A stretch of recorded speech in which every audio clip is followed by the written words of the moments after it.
Hello. Sorry, the time got away from me. I was doing something. All right, so here we are, and we have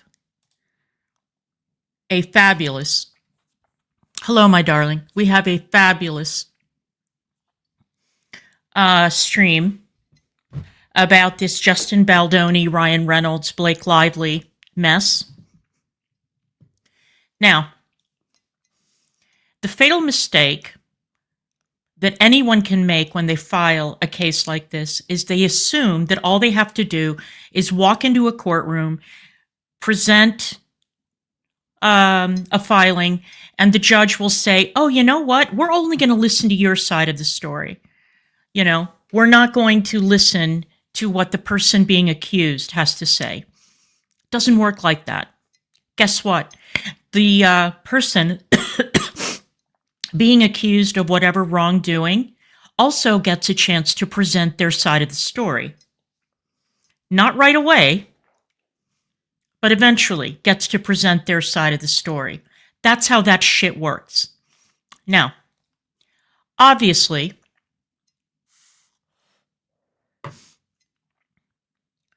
when the initial filing goes in, people are like, oh my goodness, isn't that awful? Well, guess what happens?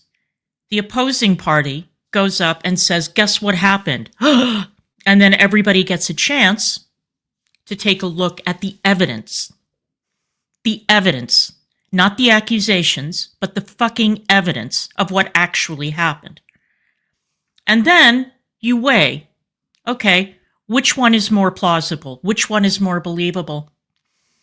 Now, Blake Lively and Ryan Reynolds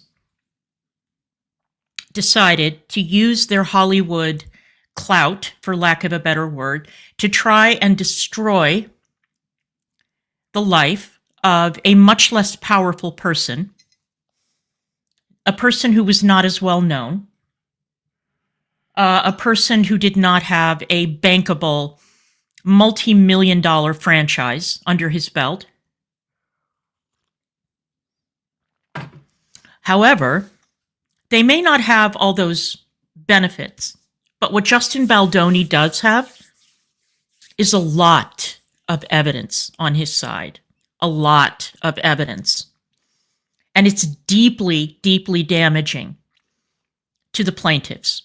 So, I personally love this story because it demonstrates exactly what idiots fail to understand.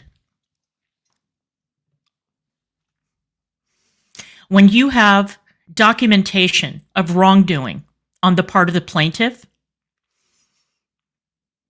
it can be very devastating. And of all the people involved in this, yeah, Justin Baldoni took a massive hit early on because the accusations that were made against him were very damning, and they painted him in a horrible light, and they basically left his career dead in the water temporarily. But now that he's coming out and presenting his side of the story, boy, oh boy, have the tides fucking turned. And the person who's going to end up getting screwed the hardest from all of this is Ryan Reynolds. He never should have signed on to this. He should have told his wife, listen, I know that we're trying to get a hold of the rights to the follow-up to that stupid movie that you made, but maybe we can find you something else. Exactly. Well, nobody learns anything from Amber Heard and Evan Rachel Wood, do they? They don't. And now Blake Lively is being compared to Amber Heard, which is not a place you want to be in Hollywood. So we're going to take a look at Popcorn Planet's excellent coverage of this. And I don't know if we're going to do these in order, but let's see.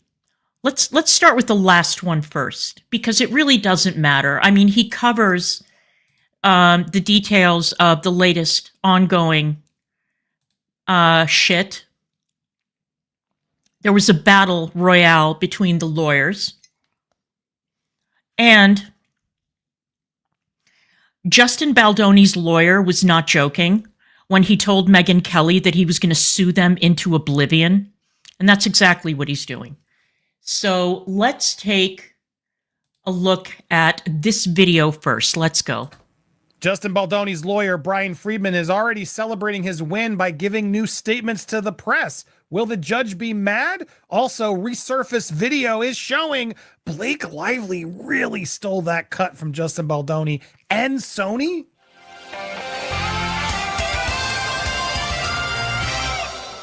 Welcome to Popcorn Planet. I am Andy Signor. A lot came in today. We were going to go live, but honestly, I want to go live tomorrow to go through more of the evidence, which we're going to do. So make sure that subscribe. Didn't mean to tease you earlier. We were live for a while going through today's hearing, and I wanted to give you an update. A press conference was held after. Well, you know what's funny about what you say, Zarfax? The truth always does come out, doesn't it? This is something else that people tend to forget. The truth always does come out.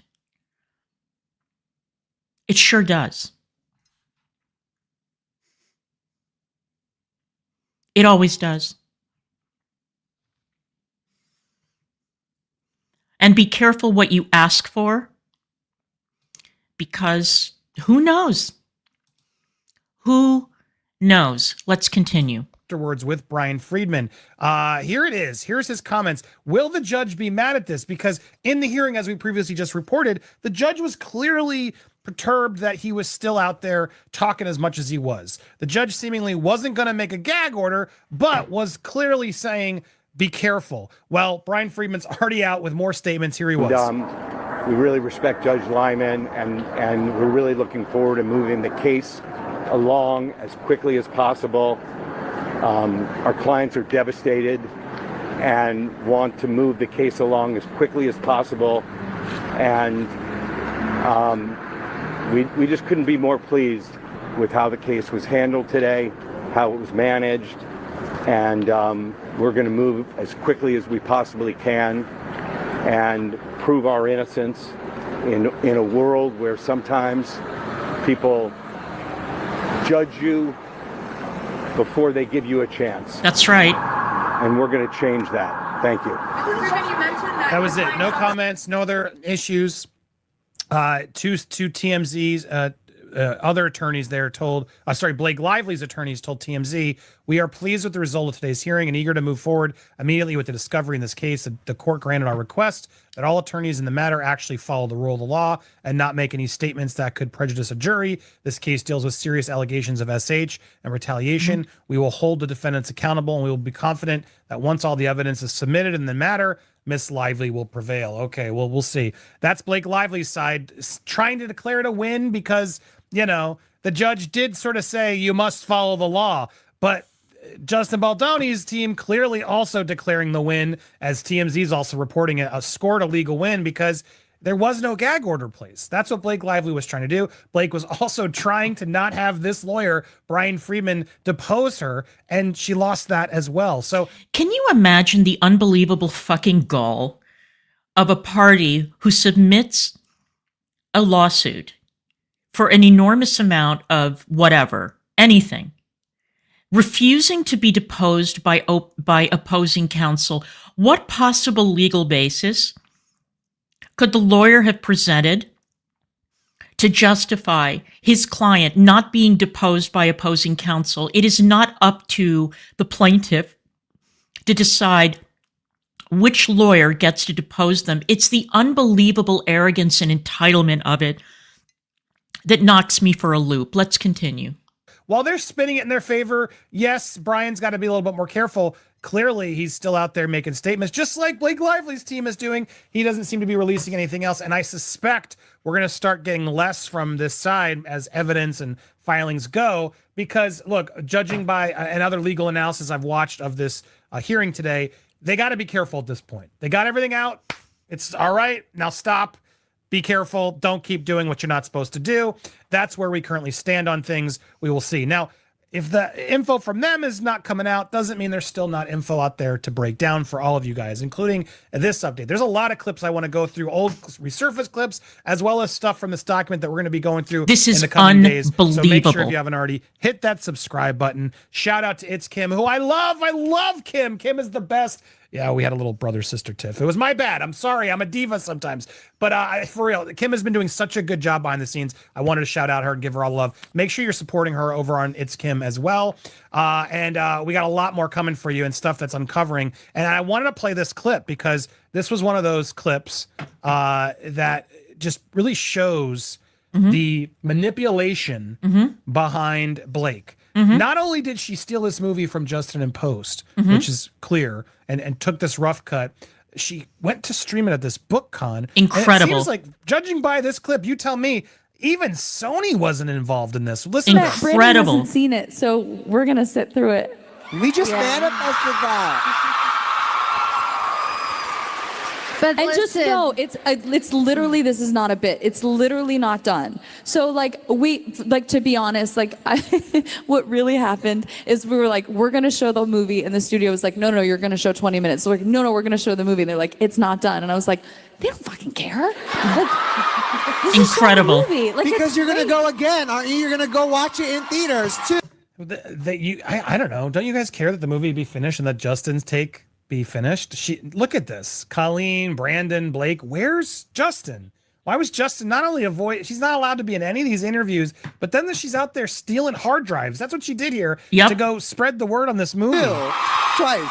And they were like, it's true. They were like, if everything's not perfect and it's not done, and what if we're going to change things? I was like, these are the people who authored the success of the book. Like, you guys are what matter. And like, you guys seeing the movie is like so important to us. So we're so excited to show you guys. You brought us so many gifts. Way to take over, Blake. Literally just took it from him. This movie, this book, you mean, that Justin found first, that Colleen told him to star in, that he oversaw with his production company for all this time. And All you that just took it money. over. Today. we Thank you, guys. did. All I that know, money. Last one, we're going out with a bang. But honestly, you guys, like, y'all are the only audience in the world that's going to see this cut. It is an early cut. I'm so fascinated to know which cut this was. Was this Blake's cut? Was anybody in this crowd that saw this cut? Can you please reach out to me, hit me up, or Kim on socials, or you can reach out popcornplanet@gmail. Please don't spam me with other news links. I get plenty of those. But if you're an insider with info, you can hit me up, please. Who saw this cut? And yeah, we're so excited. And, you know, like busing 2,000 people to a movie theater sounds like a chaotic nightmare. So I just need you all to be excited and patient. This is a Okay, look, if they really bust them all over, Sony's in on this. Okay. There's a lot of theories that she stole this from Sony. No way Blake hired all these buses. She wouldn't even pay for her own wardrobe. So there's no way she paid for all these buses. So this must have been approved by Sony. So it makes me wonder which. Huge I don't know about honor. that. Blake had to fight for you guys to get to see this early, They didn't so really have we an want it to option. go I literally well. brought the movie with me on the airplane. Like I have like a folder with like a disc, like a hard drive. I literally stole this from the editors. Some of those editors got fired. But don't worry about that. I have it now.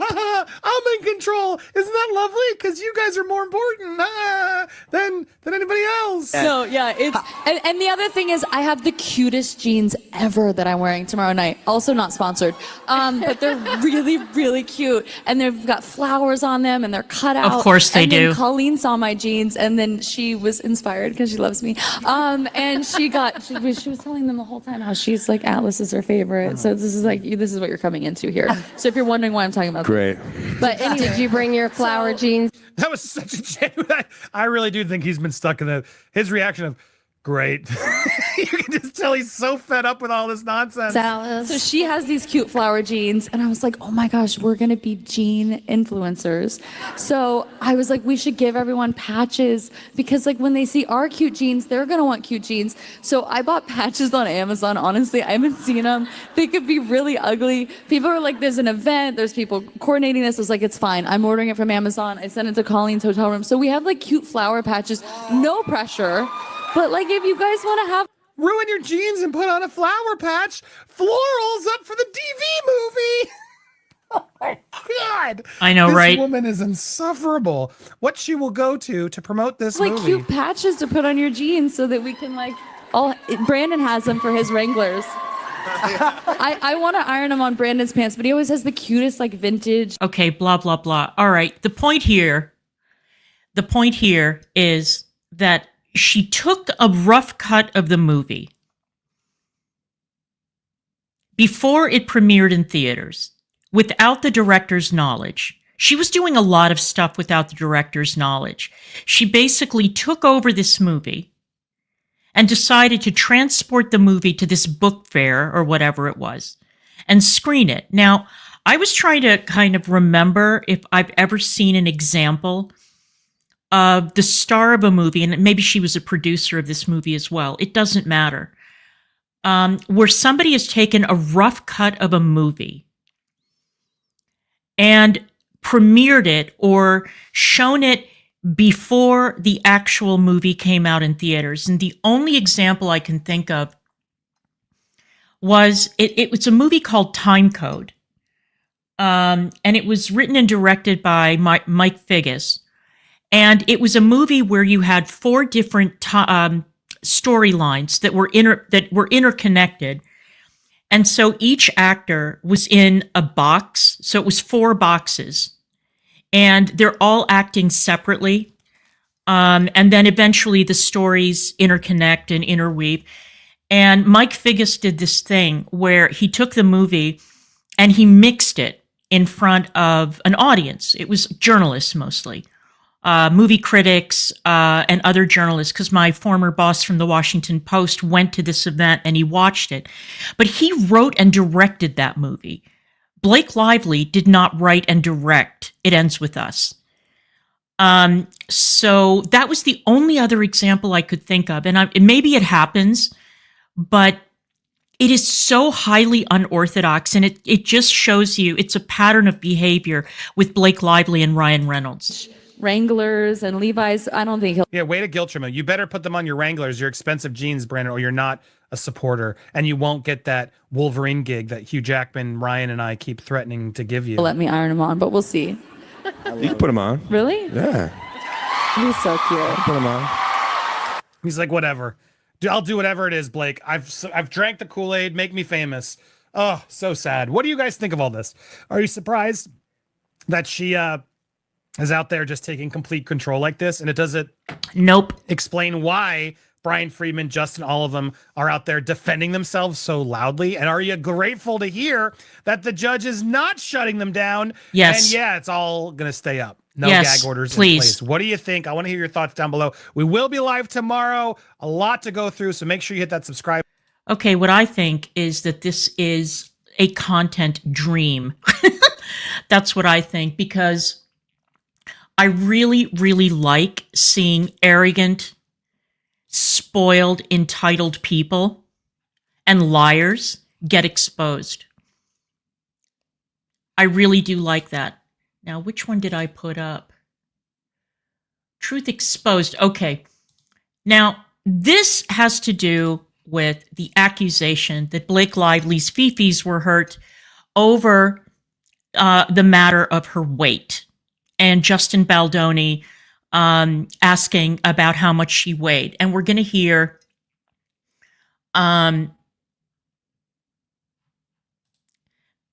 that is scratching the surface. Those are the broad strokes, but absolutely. All right, let's go. Baldoni's team refiled their complaint and with it included a new timeline featuring a lot of new evidence. And the more I read it, the angrier I'm getting at Blake Lively and Ryan Reynolds. Yep.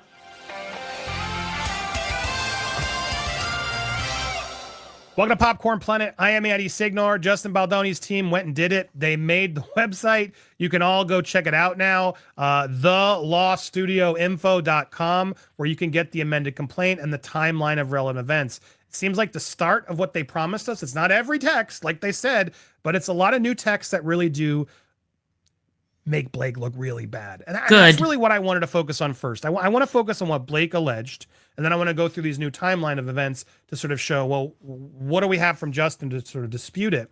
And we're going to go through the full complaint and stuff live this week, so make sure you hit that subscribe. We're going to try to be live tomorrow earlier than usual, so stay tuned. But I want to start by actually, before we get to these actual documents here, let's start by what Blake accused Justin of.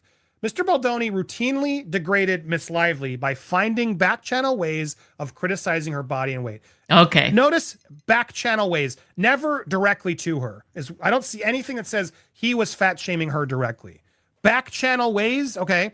A few weeks before filming began, in less than 4 months after Miss Lively had given birth, Miss Lively was humiliated to learn that Mr. Baldoni secretly called her fitness trainer without her knowledge or permission and implied that he wanted her to lose weight in 2 weeks. Mr. Baldoni told the trainer that he had asked because he was concerned about having to pick Miss Lively up in a scene for the movie, but there was no such scene. So that's the allegation. Okay, there we go. Let's go through this again. She was humiliated to learn that Mr. Baldoni secretly called her fitness trainer without her knowledge or permission, and yada, yada, yada. Okay, well, then why did you introduce him to him, your friend, celebrity trainer, who would later become Baldoni's trainer as well? Baldoni and the trainer start collaborating with the trainer, delivering his workout program on the 22nd. Hey, blank, I think I know who this is. Justin Baldoni here, new friend of Blake's. We are working together on a film. I'll be headed your way for the first week of March for 4 months. Great to meet you, Justin. Happy to discuss. Let's jump on a call.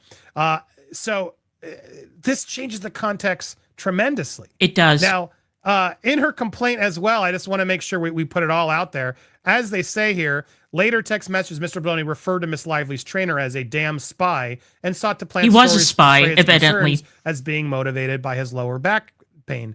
She fails to mention the most of it. The reason he thought that is because this trainer that Blake Lively, this guy allegedly, who Blake Lively suggested Justin be his trainer, was Ryan and Blake's clear friend. Yep. And like celebrity trainer who was clearly aligned to them.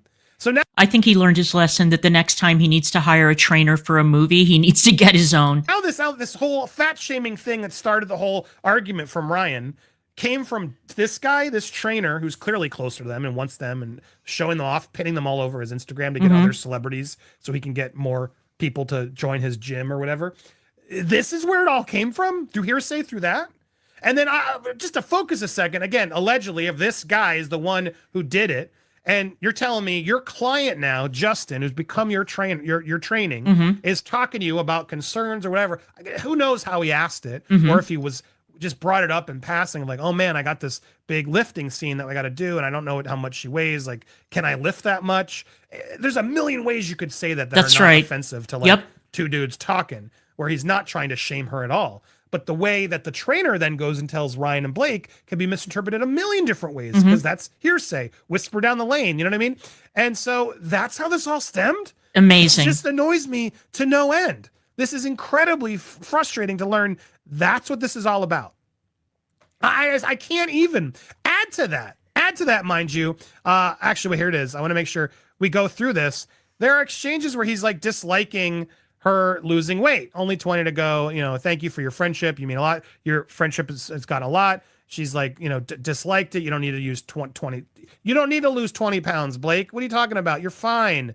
And as they keep going, there's more text messages where Blake talks about, and we've talked about these before, but now in the context of it, how it's her job to get in shape. She requires a certain aesthetic, as this role does. As much as I'd love to not think about it, Not yet, that would be Karen. irresponsible and impossible, because it's unrealistic to not acknowledge what I need to do. That how she and Ryan treat these movies and shoots as athletic events. It's part of the job. It's one I knew, and part of it's great, yada, yada, yada. I'm very, very appreciative, not just in my experience now, but also healing from experience past. So thank you. We're going to kill it. But she says literally, your voice memo meant a lot. It's deeply appreciated. You are everything you promised to be as a collaborator. Thank you. So this is the guy who's fat. She's learned later he fat shamed her everywhere. Are you sure? Or was your trainer maybe wrong, Blake? Like, It is insane. And even he says, look at this. Whatever, please, whatever, you look amazing. You will look amazing. Anything you are insecure about, we will walk through and get creative together and make you comfortable. I just don't want you to stress about your body. It's the last thing you need. How could he be more clear that that's not important to him? I'm sure it's like, yeah, of course we got to look good. That's important for the role. Let's not be fat schlubs in this role. Let's make sure we've done our best. That is part of acting. It is. And it sounds like he's being incredibly respectful about it. I don't understand what this is all about. He'd often find back channel ways to degrade me is what this is. And it does sound like this dude was a spy. Yep, sure does. Shame on this guy. I would never want to work with this guy. He's going to go rat you out to anybody if you're just talking to the gym about, concerns while you're deep in a workout and literally about how much can I lift, a million scenarios where you could talk to your trainer about that worry. And he's going to spin it to the girl's wife, the husband, so he freaks out. Shame on this dude. Shame on this dude. Now, that's not it. When it never is it? Mr. Baldoni offered a gift to connect her with an expert he had on retainer to help her with her probiotics and to combat the sickness. When Miss Lively went to fill out the privacy forms, she saw that the expert was not what Mr. Baldoni had represented to her, but instead was a weight loss specialist. Miss Lively felt once again that Mr. Baldoni was shaming her for her body and her weight. So wait, I didn't even really realize this. This whole thing was because the doctor had that on the form. So you thought that's just what this means? I don't know about you guys. There are a lot of doctors and specialists who say one thing on their board, but actually are responsible and specialize in multiple different other areas. So just because she gave you a form, maybe everyone's trying to get Ozempic. So she made a form for her business to make that more of a priority so people would come do that. And then maybe she also does a lot of other stuff because, I don't know, life coach, health experts, doctors, they can handle multiple things. Just like you, Miss Lively, I'm sure, can handle being an actor, director, producer, etc. You're going to put them all in every form you put out there? I bet you put actress first. And then someone's going to say, well, you're not a director. And then you got to go send all your text messages and get your dragons to tell them. I mean, are you kidding me? The only reason that I'm playing this particular video is because I would be deeply ashamed to include that in a fucking lawsuit. Can you imagine? Can you imagine? Yes, Negs, I can. I just got your text message. I will do that. The only reason that I'm including this is to show how unbelievably petty and stupid this lawsuit is. How sneaky it was for them to file first, to give everybody the impression that Justin Baldoni was this monster, where poor Blake Lively was being tormented by this individual. And then you have all this come out showing that Blake Lively is just, and Ryan Reynolds are thin-skinned, egotistical, entitled assholes who wanted to do the most to destroy that man's life for absolutely no fucking reason because he didn't goddamn well do anything. Let's continue. This is now as we look at it and look at what he's actually being accused of. It's just lies. It's just complete hearsay, assumptions, weird negative stuff. And as we go through it, you actually, and here's all the nice from Ryan Reynolds, which I got a lot more thoughts about. We'll talk to live, just how manipulative this actually is to, and it was, Ariadne said it really well, Little Miss Jacob, like Ryan left him hanging and then only responded when he needed something. But then Ryan was also really using his kids in a manipulation tactic to get what he wanted as well. Oh yeah, make a family. I'm sure his family means the world to him, but the whole thing, again, it's so manipulative. Anyway, so here it is. Lively shares with Baldoni she has strep throat. She's been sick like numerous times, and it makes me wonder, was she really? Anyway, she's been sick all the time. They're humoring her and trying to make sure. But then Baldoni offers to send her some amazing gut health protocols that help after antibiotics.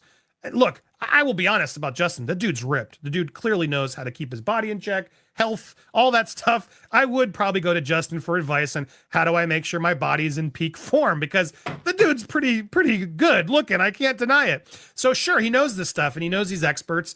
Lively responds, please, as a result, Baldoni reaches out to his board-certified integrative holistic health coach. Now, that's a lot of buzzwords. I don't know what this Integrative holistic health coach. That is like the most Hollywood bullshit thing. Now, the other reason that I'm playing this is because it shows you how deeply involved Ryan Reynolds is. And of all three parties, he's the one with the most to lose because he is by far the biggest star. He's the biggest name. Whether you think that Ryan Reynolds deserves it or not is another question, but that Deadpool franchise saved Marvel. It saved Marvel after a string of flops. Marvel relies on that Deadpool franchise heavily. And here's Ryan Reynolds showing his entire ass, jumping onto this ridiculous lawsuit because his wife's ego was bruised and because they were trying to wrench away the rights to a book that Baldoni had acquired.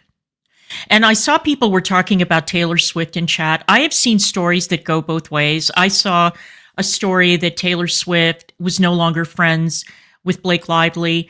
And then I saw that she denied it. I don't know what's true and what isn't, but I can imagine that Taylor Swift needs this bullshit like a hole in the head because she has a lot to lose too, you know, being associated with this horse shit. Do you think that anyone in their right mind now would want to be associated with Amber Heard? Look at all the jiggery pokery that they had to do with Aquaman 2, you know, which went through about 1 million reshoots because of Amber Heard. They had to redo the poster. They had to redo everything because Amber Heard's name is toxic in Hollywood. It is box office poison. And thank God the blowback didn't hit Jason Momoa because none of that was his fault. But she basically could have single-handedly tanked a franchise, although based on the monumental failure of Aquaman 2, I don't think that there's going to be a third one. I seriously doubt it. So she is going to have a lot of trouble finding work if it doesn't have her husband bankrolling it. Because she has really proven herself to be a fucking nightmare to work with. But Ryan Reynolds, man, he's the one to watch. That's the one I'm keeping my eye on. this actually means, but all I know is I assume that person has multiple hats they wear. I safely can assume that. He connects them. Lively shares that they connected, saying she's incredible. Lively later claimed in her CDRD complaint that this health coach was actually a weight loss specialist, and this was all a ruse for Baldoni to subtly fat shame her. Oh my God. Jinx. God. I think this is some deflection. Blake Lively's feeling insecure, and everything she's seeing, she's just now blaming Justin. Now, it's one thing to have this in private and to say, look, I don't like that guy, I don't want to work with him again, and tell people that in private, but you put this in a complaint. You've destroyed this man's life because a form that his holistic coach had, because right, maybe she wanted to have some more clients come in, because not everyone's Blake Lively and Ryan Reynolds. A lot of us got to scrap around to figure out how we can get extra income. So maybe she put some forms out that put that on there, and now you're assuming that's how Justin's fat shaming you because he knew what the form said? Can you guys even believe this nonsense? This is absolutely insane. And then as you look at the text messages, just to really reaffirm it, here it is. Please, you can look happy you're feeling better. There's some gut protocols that can help with antibiotics. Please, literally just off of the doctor now. This is my body is all out of whack. No, I didn't. What do you want to do? That's delightful. Anyway, a lot of these text messages you can go through, nothing really passing along her number. I want to be sure she's not waiting on me. So she's interested. Sorry, just got out. Yes, she left you a voicemail. She wasn't in my contact. She doesn't ring, straight to voicemail, yada, yada. Anyway.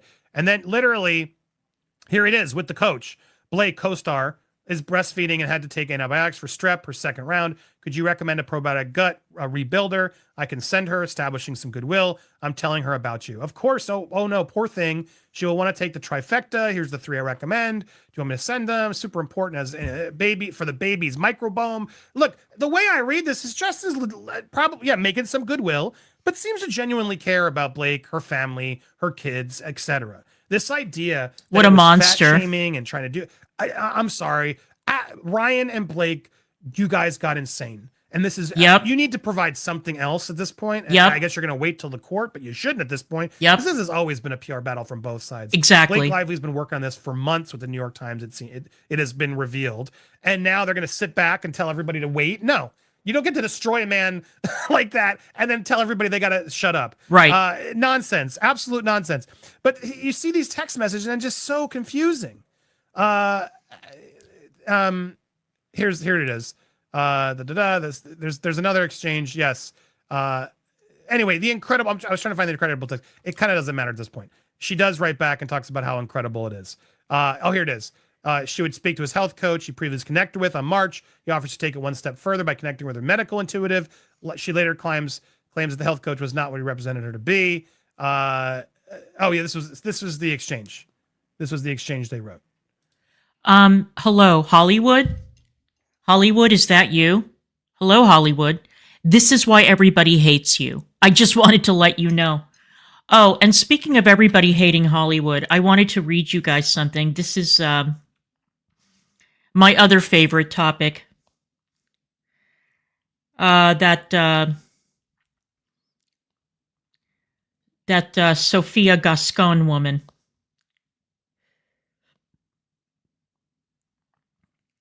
What is her name again?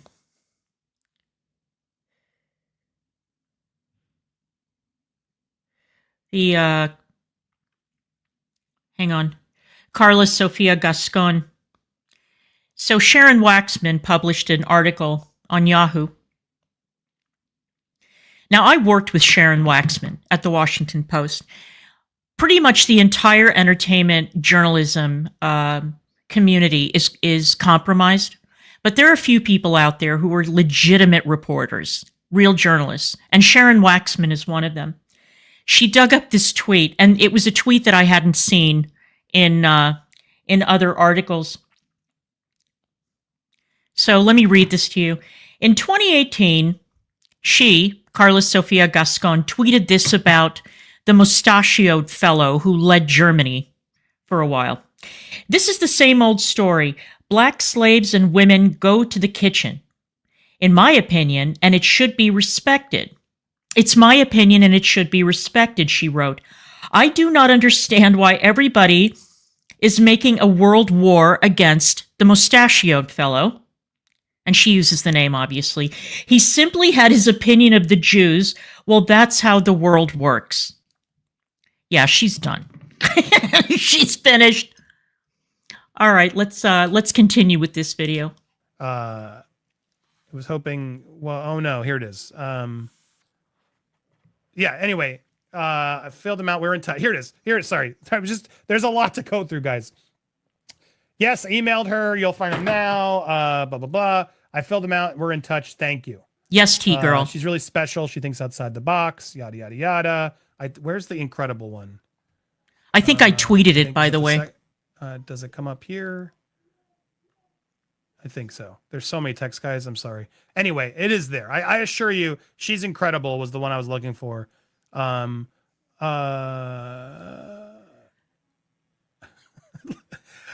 promise to, I'll freak you out, spook you, upset you, and be an actual beast. But I can promise we'll always be in service of this movie and our shared goal. I think just remove the shared goal, her goal. But we'll also always apologize. I appreciate being able to communicate openly always. Well, you know what, Grace?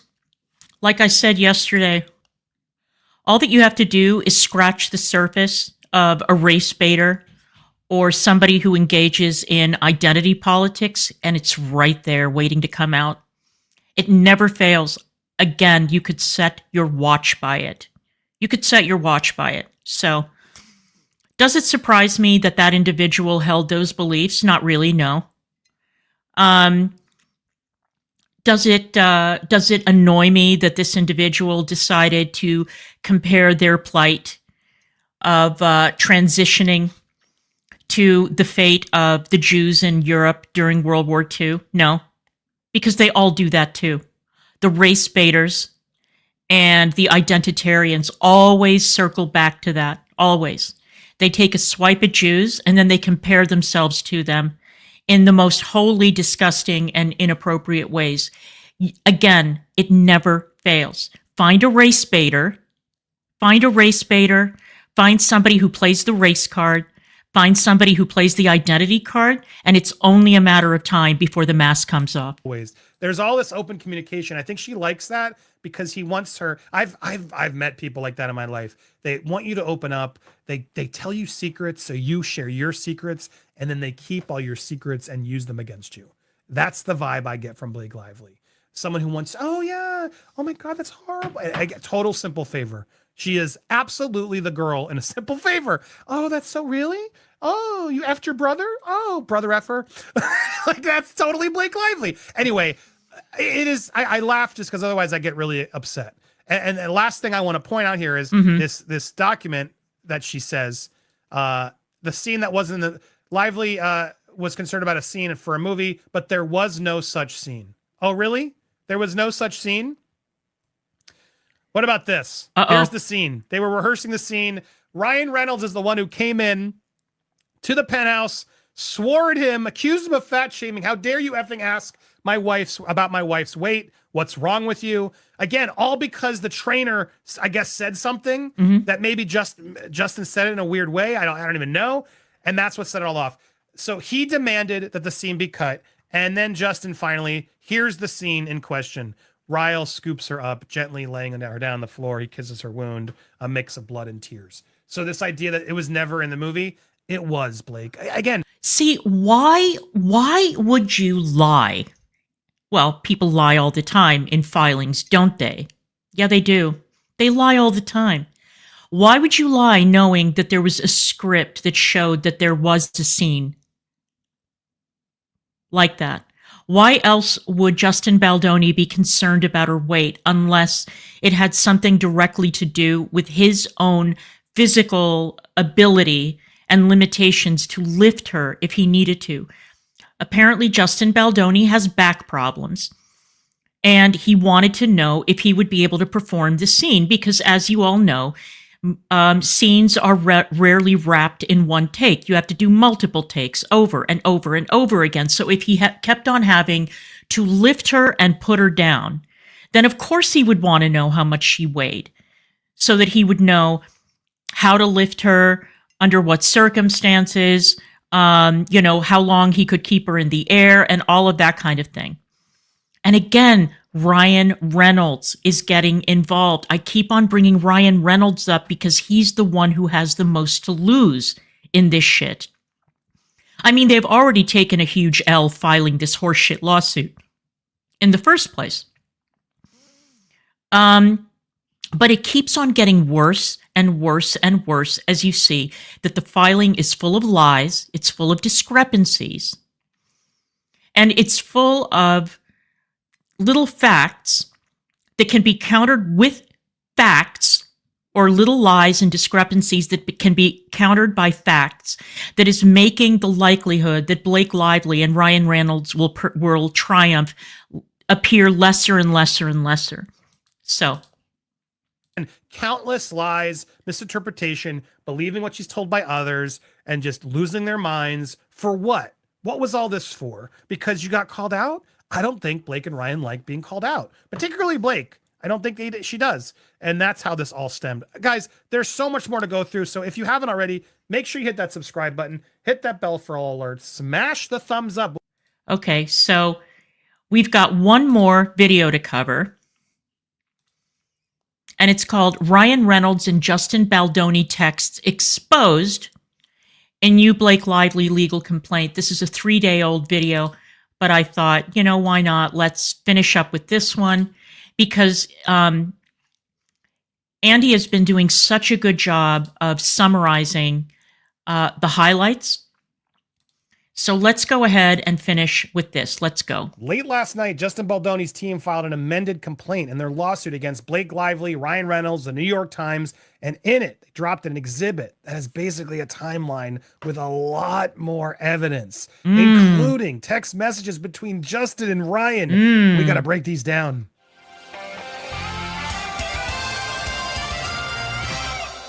Welcome to Popcorn Planet. I am Andy Signor. Guys, I did not plan to be here this weekend. It's Diego's birthday. My son is turning 6, so I'm going to try my best to give you a little bit and scattered throughout the weekend. We'll be live on Monday. I know, I'm sorry, but there's so much to break through, guys. I can't even begin to explain how deep this document of text and information is. I got it late last night. I couldn't even finish it all yet, but we've done our best to get through some of the most important points. I think we're going to give them to you in pieces here and along on our Instagram, so make sure you're following us on both places. Yeah, it's funny how not just text messages, but tweets, DMs, video clips can be so very damning. Isn't that right? Isn't it right that when you have things written down or spoken on video, that they can be incredibly, incredibly damning? Mm-hmm. Yep, they sure can. I want to start here with this comment from Brian Friedman. The decision to amend our lawsuit was a logical next step. Baldoni's lawyer. Of new proof that has come to light. This fresh evidence corroborates what we knew all along, that due to pure egotistical reasons, Miss Lively and her entire team colluded for months to destroy reputations through a complex web of lies, false accusations, and manipulation of illicitly received communications. The ongoing public interest in this case online has ironically shed light on the undeniable facts pertaining to the New York Times and how heavily Miss Lively and her representatives were not only deeply involved in the attempted takedown and smear campaign of Mr. Baldoni, Wayfair Studio. Collusion, takedown and smear campaigns. Yep. Collusion can be very damaging if it can be proven, right? Sure can. Let's continue. And their teams, but that they themselves initiated it. Now, what this actually means is that all those TikToks and metadata that we've been reporting on, and so many of you guys have been reporting on, it's been making a difference. His team's getting it, and it's affecting this case. It's bringing new evidence to light. So we should not stop. We are not harassing. We are doing our homework. And I think Blake Lively and team are very terrified by it. And yeah, all those TikToks, metadata, etc., are the reason for this amended complaint. And in a brilliant move, I got to say, by their legal team, they've managed to delay the website in a way that doesn't cause trouble on Monday's big court hearing, where they could have used that against them, and instead filed it as an Exhibit A in this amended complaint. So now we just got a lot more evidence and examples, etc., that and the parts I've gotten through so far only help Justin tremendously. The stuff in here, guys, some of it is shocking. A lot of it we knew, but they've added new nuance and details and context that, again, in the timeline of things, makes Blake look even worse. But I want to focus on this in this first video. We're going to go through a lot of these points throughout the weekend, so please hit the subscribe if you haven't already. Follow us over on Instagram. Will you put over on Popcorn Planet? We're trying to post more texts and things, more breaking, and I appreciate you guys who've joined us over there. I know some of you don't like Meta. So just to explain what happened. So the hearing, today is Tuesday, right? Yeah, today is Tuesday. So what they were concerned about was that Baldoni had put that lawsuit, that website up with the evidence, with the text messages and everything else. And what they did was they preemptively, anticipating that the judge might impose a gag order and force them to take the website down, they filed an amended complaint and put all that information in the amended complaint so that it would be part of an official court record. And that way the information would get out into the public in case the website got taken down. Absolutely brilliant. I know, but I need another outlet where we can post quickly and not always just rely on Google. We got to diversify. So please, if you're on Instagram, follow us over at Popcorn Planet. Stay tuned. But let's get to the texts. There's so much to break down, guys. These texts are wild. Okay, so these are the text message exchange that we got from Justin to Ryan, and then Ryan to Justin as the shoot started. I want to read these out with you. Ready?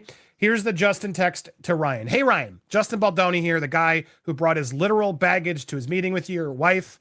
I asked Blake for your number well over a month ago and have wanted to text you for a while now, but my good old nerves got the best of me. Emily and I have a very small circle. We live out in the country in Ohio and pretty much just hang out with each other. We've known all of our closest friends for years, and I don't really have any close female friends that my wife isn't also friends with.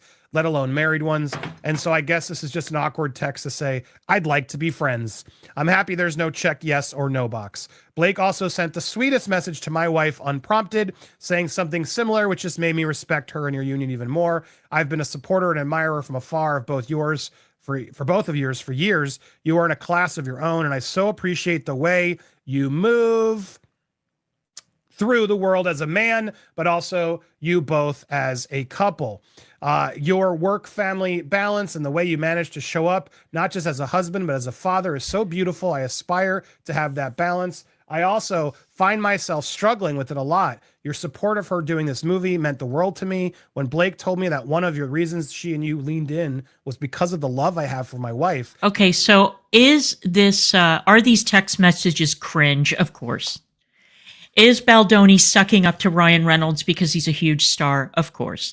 Is Baldoni trying to develop a kind of working relationship with Ryan Reynolds because he knows that he is the power behind the throne? Obviously. But they're not malicious. They're not malicious. So let's continue. It was by far the most meaningful reason that I've ever had someone want to work with me. I hope my late night texts with her haven't been too annoying, and I really am looking forward to all of us spending some time together. My family is coming for half the time, which is going to be hard for me as we haven't spent more than a week apart in 11 years, but we will make it work. And I know my kids are excited to make some new friends, and yours. I'm going to do everything I can to get Blake out at least a few days earlier than before.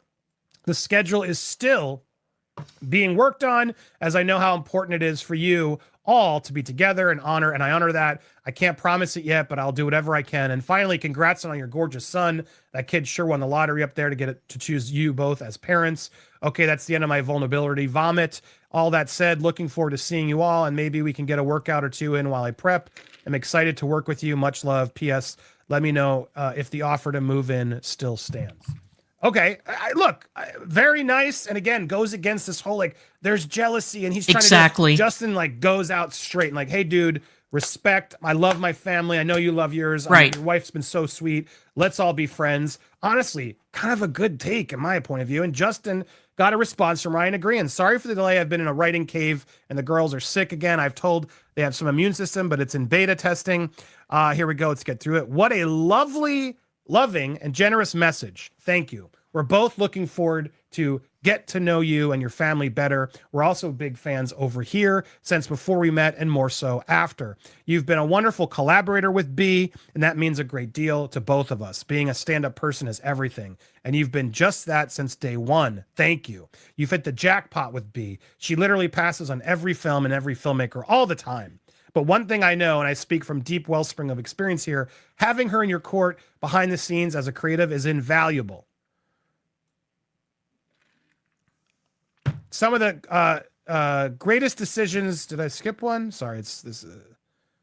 I'm certain blank would say blank would say the same. Some of the greatest creative decisions I've made are in fact Blake. The same goes for blank. The acting is a small piece of a pretty astounding patchwork quilt of creativity. More than anything, I rely on her taste. Far beyond movies, I really on her taste for all I think he meant I rely on her taste for all aspects of my businesses. Okay, see, this is another problem for Ryan Reynolds. These text messages present another problem, which is that he makes it appear like Blake is heavily involved in all of his projects. Would a studio want to take a risk on Ryan Reynolds, let's say outside of the Deadpool franchise? Would a studio be willing to bankroll a project of Ryan Reynolds' knowing that Blake Lively has that much influence on him, if indeed what he is writing in these text messages is accurate, and it's not just, praising her because they're married and all that kind of stuff? You see, all of these messages from Ryan Reynolds are a double-edged sword. That's why I keep on returning to Ryan Reynolds, because he's the one who's got the most to lose. And if anything, See, there were these stories that were circulating that Ryan Reynolds was jealous of the chemistry between Justin Baldoni and Blake. I mean, if anything, the chemistry was very negative because it became obvious that Blake Lively couldn't stand him and was trying to undermine him at every turn. But if anything, Justin Baldoni's text messages demonstrate that he and his wife are very, very, very tight, that they don't spend time apart, that they're always together, and that they're very devoted to each other. Now, it all could be bullshit. I mean, it's Hollywood. You know, he's an actor. You never know. But they came across as very, very sincere, you know, that he really loves his wife, and that maybe the families could become friends and the kids and everything else. But I'm telling you, the implication that Blake Lively is that heavily involved in Ryan Reynolds' projects, that would make me think twice. That multidimensional creative output is something I can see in both of you. I'm excited for you to work together. I'm excited for Blake to crack open her creative piggy bank with someone as dynamic as you. This is going to be incredible. And thank you for understanding what it means. Oh, it was incredible, all right. Family reunited as soon as possible. Nothing means more to her either. I can promise you we're hardwired for keeping our family together. It's how to win us. It's also how to kill us when we can't. We never, more maybe causes the stress that then they go crazy. We never split up, ever. It was a huge thing for us on this film. I tried to push our start date, but Marvel booked studios last July and blank timing was locked. Hughes, I guess, locked. And I've been frantically smashing out the third pass of the script to address structural changes, but mostly to get our budget down and shorten the shoot so I can fly back with the girls when school starts. We see and appreciate that you already moved significantly to make it work with her schedule because of the film she'd already committed to, which thankfully she was able to gracefully punt. She tried before but didn't share how hard. All this to say, I have your line producer's face tattooed to my perineum if he, she, they can figure out how to start 2 weeks earlier. Completely understand how big of an ask that is, but the perineum is one of the most nervy parts of the human body to expose to trauma. So looking forward to seeing you, and thank you again for all you've doing. I happen to adore you, Justin XO. This is the sweetest. All right, no, look, break this down. There's a lot. There's a lot. There's a lot that goes against a lot of the narratives. A lot. And there's a lot of manipulation. Ryan and Blake clearly using their power. They're popular. People look up to them. Justin was afraid to text him. Well, Most he's people would. popular. Ryan Reynolds is very famous. Deadpool's funny. And so, yeah, but they're doing a couple things here. They're really trying to control things by like, hey, you're going to use her more often than you realize, and you better, because otherwise I'm going to come back in. And then there's also this whole like move the shoot around. It's like, it's not that easy, dude. No, it isn't. Demand things. He's even saying it, but he's doing it in such a lovable way that it's like, really, you better move it. And this sets the tone, because while we got this in here, things took a turn throughout this timeline, which we're going to break down in clips throughout. So if you haven't already, hit that subscribe button right there. I'm not going to show you on screen. Just do it. Hit this. Make sure you're still subscribed. We're so close to 900,000. Maybe you'll be our 900,000 subscriber. Hit the subscribe, hit the bell, and get alerted, because we got a lot more coming for you both here on Instagram. I want to give you this tease as well, because things took a turn. Here's what's happened on July 15th, allegedly. Wayfair was a form that Reynolds contacted Baldoni's personal agent at WME. During that call, Reynolds escalated his attack on Baldoni's character, calling him a deranged predator. Baldoni's agent relays to Wayfair that he did his best to reason with Reynolds and challenge the absurd claims, but Reynolds was unwilling to consider any counter-narrative. Reynolds reiterated that Baldoni should not attend the premiere on August 6th, stating no one wants him there. When Baldoni's agent shares this conversation with Baldoni and Heath, both are disturbed by Reynolds' continued efforts to damage Baldoni's reputation within the agency. Imagine. They then attended some pop-up shop, promote the film. Abel shares that Baldoni is struggling with immense pressure. Moreover, Baldoni is dealing with Ryan Reynolds calling his agent and saying what a horrible person he is. There's a text message to confirm that Abel's getting this word while they're out there, and he's constantly having to deal with this. And then apparently Wayfair was informed that Reynolds approached a senior executive and expressed his deep disdain for Baldoni, going as far to suggest that the agency is working with an actual predator. Wow. Now, what's really interesting is the theory, actually, that Lady C put out there, this idea that Ryan seemingly saw stuff and got jealous. It does play a little bit more likely in the full picture of things as I'm starting to read it. He gets way more involved and aggressive. And when you actually go through this timeline, which, you know, lays everything out from who's nice to when and what happened, and a lot of other countermeasures that we're going to go through that, again, prove Blake Lively's not telling the full story and that more is on tape, including the sexy comment, which is basically the crux of it all. That was really what caused Blake to complain to Sony. Nothing else. A couple other things, but that was the main thing. And the birthing video were the two main things that she calls out, but she fails to mention that she had a first ID and a second ID, both women, fired. Why? Why did Blake not include that part in any of her complaints about the movie? That seems like that's an important part. So she had a first and second assistant director fired, both of whom were women. Now, why would she do that? Why would she do that? It's very peculiar, isn't it? Maybe Blake was just having trouble with people on the crew, not getting what she wants. She wanted to control it. There are text messages from Justin and his producers and how heartbroken, and they don't want to fire this AD, but Blake's control is evident throughout all the texts and power moves. And even in this nice cutesy exchange with Ryan, they are trying to get control from day one. And Justin, throughout all of it, is very kind, upfront, and it's so clear to me now, based on what we're seeing and why they wouldn't want these text messages out, Blake's team, because it's incredibly revealing. At this point, Blake needs to put this out there. Now, brilliant move doing it this way. Now it's part of a lawsuit. It's not actually the website to the press. This is part of an amended complaint, so technically it's a response, and it's due to new information they've discovered, which legally they're not allowed to do. So it's wild. It's only going to get wilder. They also talk about the fact that they shot that weird marketing promotion that Ryan seemingly led that charge. There's a lot more. We're going to break that down. So make sure, like I said, hit the subscribe. We're going to put this in pieces just so we can spread it all out. Because, guys, it's like another 200 pages to go through. So stay tuned. Hit that subscribe. We got a lot more coming. Make sure you follow us over on Instagram as well. Okay, so Andy's channel is linked in my description box. Now, one of the most amazing visuals, and I thought that it was going to be in one of these videos, but it wasn't. One of the most amazing visuals is that when the movie premiered, Blake Lively and Ryan Reynolds are swanning around on the red carpet, and everything's going really well. And Justin Baldoni and his people were relegated to a basement, an actual basement at the premiere. And they were watching the whole thing transpire from the fucking basement. They turned Justin Baldoni into Cinderella. And they were literally, Baldoni and his people, hang on, let me see if I can find a picture of it.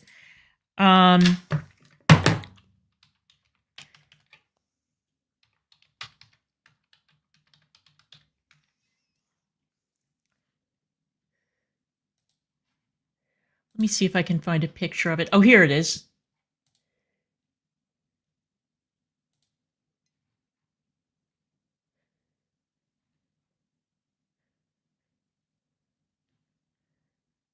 I'm going to stick this in chat, because if I bring it up, the picture's going to be very small, but I'll give it a try. All right, so here they are. In a basement, and they're sitting on bottled water. I know that you can't see it here, but they were sitting on bottled water. Here, I can't make this any larger. Let me see if I can blow it up a little bit.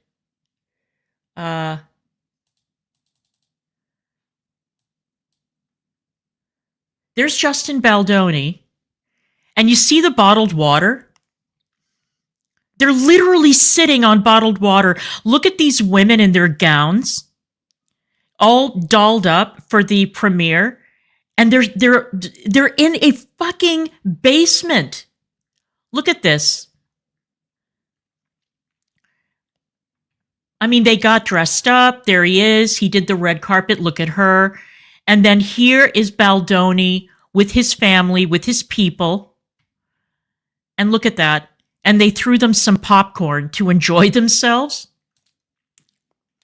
Isn't that incredible?